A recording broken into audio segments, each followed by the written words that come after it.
What's up, everyone? Let's get this party started with another round of Ask a Life Coach. How do I get the magic I felt in childhood back? All right, get the magic back. I'm all for magic. I would say, what would I say? I would say the first thing is be careful that you're not following the rosy retrospection.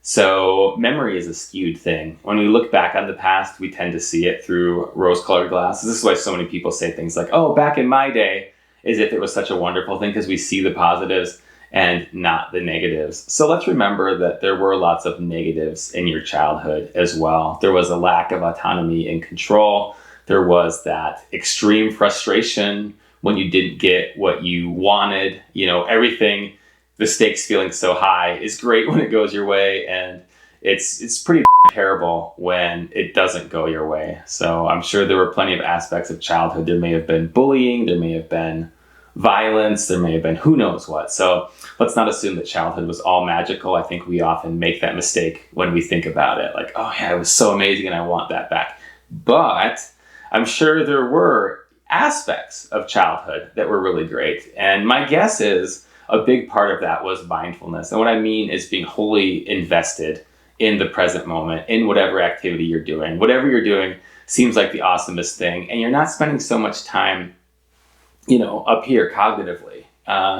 Once we get in our own heads, then we've got regret. We're thinking back on the past. We've got anxiety. We're thinking ahead to the future. And this, I've got to plan things and I've got to work things out, and fear that it might not go right, so I've got to try harder to make it go right. All of this stuff really gets in the way. So I think the best way to get the magic back is, again, to just fully immerse yourself in whatever you're doing.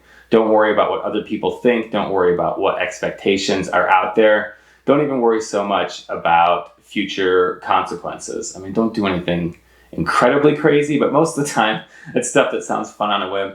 Probably is going to be fun on a whim, and by all means, you just got to go for it and reconstrue your priority system. Some people feel like, oh, well, what did I do today that was productive? And I was really, kind of lazy or unproductive today. And like, that's just got to go, because the greatest moments in life, as you knew as a child, are the moments where you're all in. You're just doing it because you want to. It could seem like the stupidest, most meaningless thing, but that's actually the good stuff. So, when you engage in that kind of activity that served no point whatsoever, that's the good stuff. So celebrate that. Give yourself credit for doing that. Don't be hard on yourself. Like, oh, but that wasn't, part of my grand plan for my life.